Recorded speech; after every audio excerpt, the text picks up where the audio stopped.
जय महाकाल।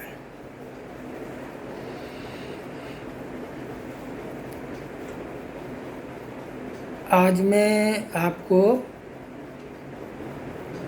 काल सर्प के बारे में बताऊंगा। काल सर्प जिस व्यक्ति को है उसी को पूछो वो कितनी मुसीबतों का सामना कर रहा है। काल सर्प दोष में राहु और केतु के बीच में सारे ग्रह फंस जाते हैं, तो वो काल सर्प दोष बन जाता है। अब काल सर्प दोष कितने प्रकार के होते हैं? तो काल सर्प दोष होते हैं 12 प्रकार के। तो पहला नंबर है अनंत। अनंत काल सर्प लग्न में जब राहु होता है और सप्तम में केतु, और चाहे दाएं तरफ ग्रह आ जाएं या बाएं तरफ, अनंत नाम का काल सर्प दोष कहलाता है। ये काल सर्प दोष अच्छा नहीं कहलाता। दूसरा काल सर्प है कुलिक। कुलिक काल सर्प बनता है कुंडली के दूसरे घर से, क्योंकि कुंडली में जो ग्रह हैं वो घड़ी के उल्टी दिशा में चलते हैं और राहु चलता है दाईं तरफ घड़ी की दिशा में। तो राहु की जद में यानी मुंह में जो भी ग्रह आता जाता है वो अपनी सुविधा खोता जाता है, तो ये कहलाता है कुलिक। फिर तीसरा नंबर है वासुकी। चौथा नंबर कहलाता है शंखपाल। पांचवा कहलाता है पद्म। छठवां कहलाता है महापद्म। सातवां तक्षक और आठवां कारकोटक। नौवें घर में जब राहु पड़ता है तो उसको कहते हैं शंखचूर्ण, और 10वें घर में जो पड़ता है उसको कहते हैं घातक, और 11वें घर का काल सर्प दोष कहलाता है विषाक्त, और 12वें घर का राहु पड़ेगा तो कहलाएगा शेषनाग। अब ये 12 प्रकार के काल सर्प दोष हैं। अब इनमें कोई एक आध ग्रह राहु केतु से छिटक के बाहर निकल जाता है तो उसमें काल सर्प दोष तब तक नहीं होता जब तक बाहर जाने वाले ग्रह का डिग्री कम ना हो राहु केतु से। राहु और केतु का अंश एक ही होता है, तो राहु केतु का अंश दोनों का टोटल कर लीजिए। उसके बाद आप जो ग्रह बाहर निकल गया है राहु केतु से तो उसका अंश देख लीजिए। यदि मान लीजिए राहु केतु का टोटल अंश हुआ 10 और मंगल यानी बाहर चला गया या बुध चला गया या गुरु चला गया, जो भी ग्रह एक बाहर निकल गया है तो उसका अंश हो जाता है 11। तो वो ग्रह काल सर्प दोष को भंग कर देता है, यानी वो काल सर्प दोष नहीं रहता है। यदि 10 से 9 अंश पे आ जाएगा वो तो काल सर्प दोष हो जाएगा। लेकिन जो छोटे मोटे ज्योतिषी होते हैं जिनको जानकारी नहीं है बिल्कुल भी, जिनको झूला छाप डॉक्टर कहा जाए, वो तब भी कालसर्प दोष बता देते कालसर्प दोष है। अब कालसर्प दोष के हानि और लाभ, तो लाभ में कालसर्प दोष का कोई भी लाभ नहीं है, हानि है। पहला, यदि जिस व्यक्ति को कालसर्प दोष है तो काल का मतलब मृत्यु, तो काल का मतलब मृत्यु, तो उसको सदा अकाल मृत्यु का भय बना रहता है। उसके संतानों में एकाउ संतान न हो, तीसरे नंबर संतान अगर होती हैं तो लड़की लड़की पैदा होती हैं, सर्विस नहीं लगती, परेशान रहता है, काम धंधा सही नहीं चल पा रहा, विवाह नहीं हो पा रहा, यदि विवाह हो भी जाता है तो संतान नहीं हो रही, सांप के सपने आ रहे हैं, या है कोई हिंसक पशु दिख रहा है, या मंदिर दिख रहा है, या पहाड़ दिख रहा है, तो उस व्यक्ति को कालसर्प दोष है। इस योग को निवृत्त कराना ही हितकर है, अतः इस दोष को की पूजा और जाप करा लेना चाहिए। तो अब पूजा किसकी होगी, तो एक कालसर्प की पूजा होती है और राहु केतु की पूजा होती है, और शंकर भगवान की पूजा होती है, षोडश मातृका की पूजा होती है, गौरी गणेश की पूजा होती है, नवग्रह की पूजा होती है, और 9 सर्प की पूजा होती है। कोई भी ज्योतिषी जो जानकार होगा, कालसर्प दोष के बारे में जानता होगा और जो पूजा कभी किया होगा तो वो करा देगा। नारायण बलि होती है, हवन होगा, दिया ऊपर से जातक के, जिसको कालसर्प दोष है उसके जातक के ऊपर से दिया घुमा के और वो चौराहे पर रख दिया जाता है, तो उस व्यक्ति का कालसर्प दोष उतर जाता है। अब बहुत सारे लोग बोलते हैं कि नहीं, उज्जैन में कराना ठीक है कालसर्प दोष की पूजा, या फिर नासिक में कराना जरूरी। तो मैं उन व्यक्तियों को बोलता है कि आपको नासिक जाने की कोई ज़रूरत नहीं, उज्जैन जाने की कोई ज़रूरत नहीं है। कालसर्प दोष की पूजा आप जहाँ रहते हैं वहीं मंदिर में, यानी देवस्थान में, या किसी नदी किनारे पूजा हो जाती है। लेकिन राहु और केतु का जाप जो है, वो राहु के जाप ये 23,000 और केतु के जाप 11,000 और 10% और भूल चूक के लिए इतने करने, टोटल 38,000 जाप करे जाते हैं। अब इसमें खर्चा कितना आता है, तो कालसर्प में मान के चलो कि 15 से 16,000 रुपये खर्चा आ जाता है, तो ये उतर जाता है। तो आपको यदि कालसर्प दोष है तो किसी अच्छे विद्वान ज्योतिषी से सलाह मशवरा करके और इसकी पूजा आपको करवा लेना चाहिए, इसको रखना नहीं चाहिए। मेरे अनुभव है, कईयों लोगों को अकाल मृत्यु हुई है। ऐसे लोग मैं आपको मेरी जानकारी में बता दूं कि कालसर्प दोष की पूजा कराने से मेरे जीवन में 38 वर्ष के ज्योतिषी जीवन में 123 लोगों के संतान पैदा हुई है।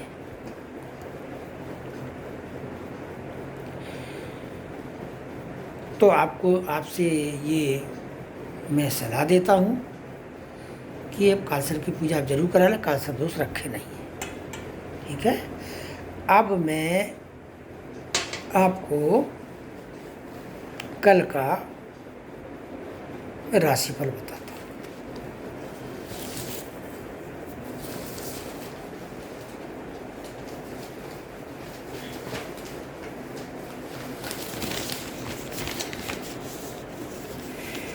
तो सबसे पहले आता है राशि मेष। तो मेष राशि वाले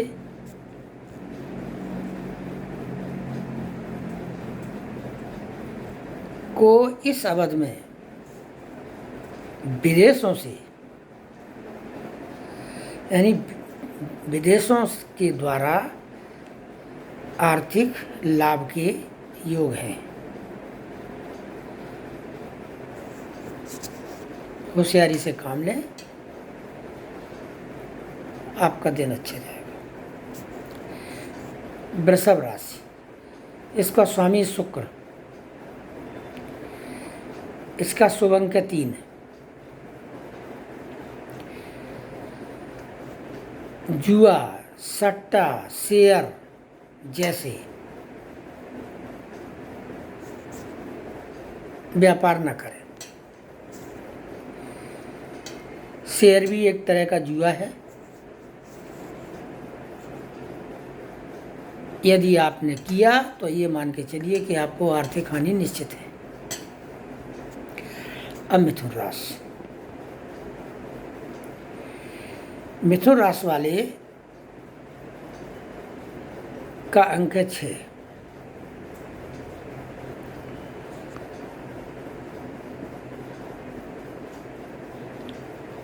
दुर्घटना की संभावना है।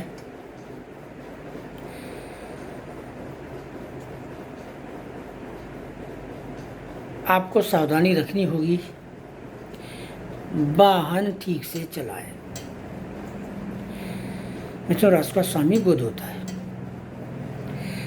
कर्क राशि, कर्क राशि का शुभ अंक है 8 और इसका स्वामी है चंद्रमा।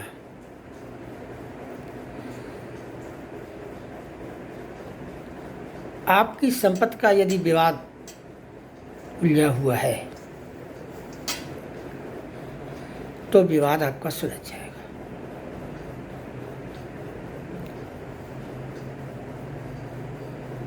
समय कल का ठीक है आपका।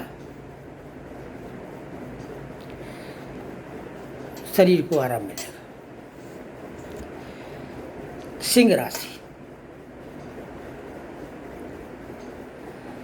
सिंह राशि का अंक है 2 और सिंह राशि का स्वामी है सूर्य। आपको धन लाभ के योग बन रहे हैं।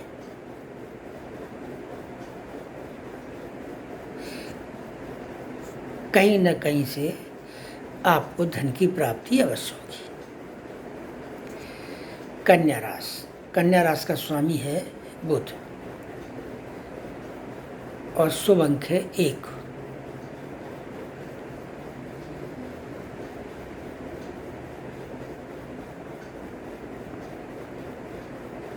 आप कल परिश्रम बहुत करेंगे।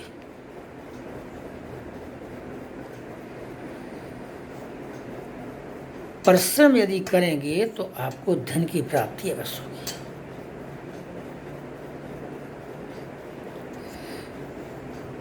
मानसिक परेशानी हो सकती है,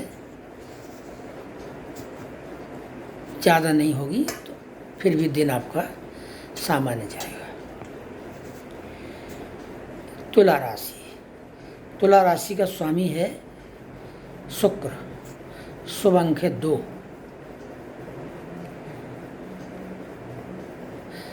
आपको मान सम्मान प्राप्त होगा। सम्मान में बढ़ोतरी होगी। थोड़ा बहुत मानसिक कष्ट हो सकता है।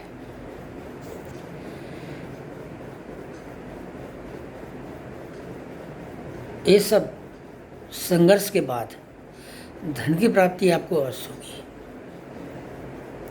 वृश्चिक, शुभ अंक 3, इसका स्वामी है मंगल।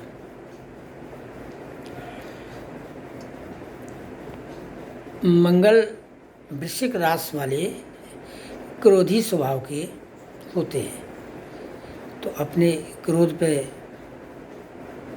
नियंत्रण रखें,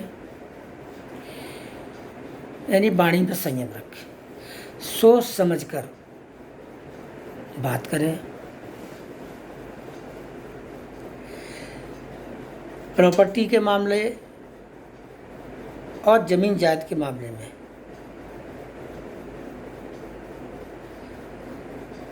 आप व्यस्त रहेंगे और आपके काम बन जाएंगे। धनु, धनु का स्वामी होता है बृहस्पति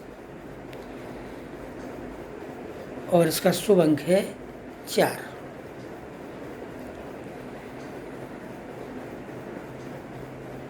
आपका यदि कल संपत्ति प्रॉपर्टी का बंटवारा अगर होगा तो बहुत शांति रूप से बीत जाएगा और आपको सर्विस में से आराम मिलेगा। कल आपके काम करने की योग नहीं है, कल आप आराम करेंगे। फिर आती है राशि मकर। मकर का स्वामी है शनि और इसका शुभ अंक है 3।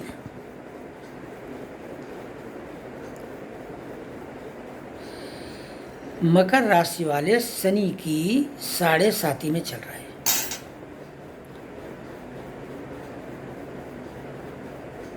फिर भी मकर राशि वालों को काम धंधा, व्यापार और नौकरी मिलने के आसार हैं। कुंभ राशि, इसका स्वामी शनि है। कुंभ राशि वाले भी शनि की 7.5 में चल रहे हैं। इनके ऊपर शनि मध्य में है।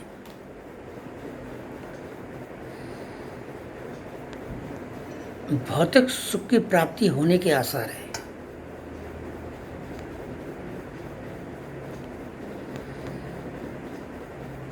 ज़्यादा परेशानी नहीं होगी, दिन अच्छे से बीतेगा।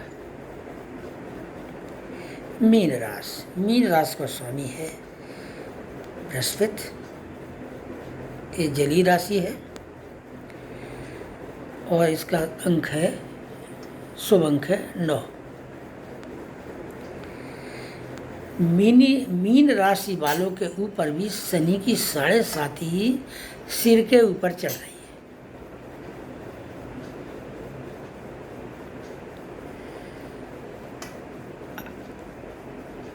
आपका कोई भी महत्वपूर्ण काम बनेगा।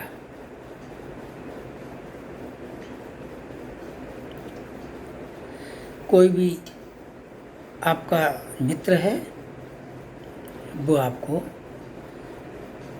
सहायता करेगा आपकी और आपके काम आएगा। तो ये हुए 12 राशियों का राशिफल। कल मैं आपके सामने फिर से हाजिर हूँगा। ये सारी ज्योतिष की जानकारी, जितनी भी ज्योतिष की जानकारी है, मैं आपको आपके लिए मेहनत करके और आपके समक्ष प्रस्तुत करता हूँ, जिससे आपकी भलाई हो। यदि मैं मेहनत करता हूँ तो मैं आपसे ये चाहता हूँ कि आप मेरे इस वीडियो को सब्सक्राइब करें, लाइक करें, शेयर करें। शेयर जरूर करें और सब्सक्राइब करें।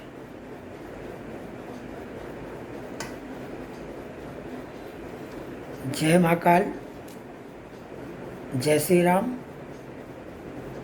जय छत्तीसगढ़, जय भारत।